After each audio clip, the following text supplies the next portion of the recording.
শুক্রবার ভোরে ইসরায়েল কর্তৃক ইরানের রাজধানী তেহরান সহ অন্যান্য শহরে চালানো হামলার পর ইরানের সর্বোচ্চ নেতা আয়াতুল্লাহ সায়েদ আলী খামেনি এক কঠোর হুঁশিয়ারি উচ্চারণ করেছেন। তিনি বলেছেন, এই হামলার মাধ্যমে ইসরায়েল নিজেই নিজের জন্য এক তিক্ত ও বেদনাদায়ক পরিণতি ডেকে এনেছে। জাতির উদ্দেশ্যে দেয়া এক বার্তায় খামেনি এই হামলার তীব্র নিন্দা জানান এবং এর কঠোর জবাব দেওয়ার অঙ্গীকার করেন। আয়াতুল্লাহ খামেনির বার্তা শুরু হয় মহান ইরানি জাতি সম্বোধন করে। তিনি বলেন, জায়নবাদী শাসক গোষ্ঠী তার দুষ্ট ও রক্তাক্ত হাত দিয়ে আমাদের প্রিয় দেশে একটি অপরাধ সংঘটিত করেছে এবং আবাসিক এলাকায় আঘাত হেনে তার দুষ্ট প্রকৃতিকে আরও উন্মোচন করেছে। তিনি বলেন, এই শাসক গোষ্ঠীর জন্য কঠোর প্রতিক্রিয়া অপেক্ষা করছে।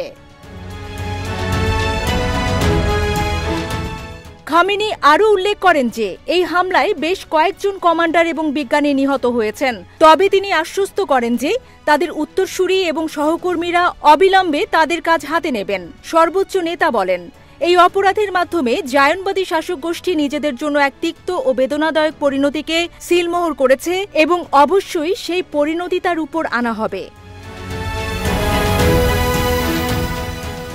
শুক্রবার ভোরে ইসরায়েলি বাহিনী ইরানের রাজধানী তেহরানের আশেপাশে এবং অন্যান্য শহরে সামরিক হামলা চালায়। ছবিতে রাজধানী তেহরানের বেশ কয়েকটি স্থানে আবাসিক ভবন ক্ষতিগ্রস্ত হতে দেখা যায়। রাষ্ট্রীয় টেলিভিশনের প্রত্যক্ষদর্শী ও সাংবাদিকরা জানিয়েছেন যে নিহতদের মধ্যে নারী ও শিশুদের মৃতদেহও ছিল। এই হামলা ইরানের জনগণের মধ্যে ব্যাপক ক্ষোভের সৃষ্টি করেছে। এই ইসরায়েলি হামলা এবং খামেনির কঠোর হুঁশিয়ারি মধ্যপ্রাচ্যে উত্তেজনাকে আরও বাড়িয়ে দিয়েছে। দীর্ঘদিন ধরেই ইরান ও ইসরায়েলের মধ্যে ছায়াযুদ্ধ চলে আসছে। তবে এবার হামলা সরাসরি ইরানের ভূখণ্ডে সংঘটিত হয়েছে, যা পরিস্থিতিকে নতুন মাত্রা দিয়েছে।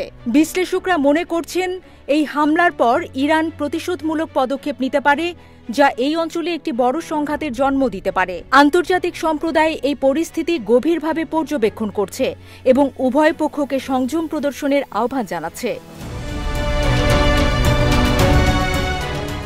ইরানের ইসরায়েলের হামলার পর খামেনি বেঁচে আছেন নাকি মারা গেছেন সে নিয়েও ধোঁয়াশা তৈরি হয়। ওই গুঞ্জনের মাঝেই কঠোর হুঁশিয়ারি দিলেন খামেনি। ইরানের নিরাপত্তা সূত্র রয়টার্সকে জানিয়েছে, খামেনি বেঁচে আছেন, ভালো আছেন।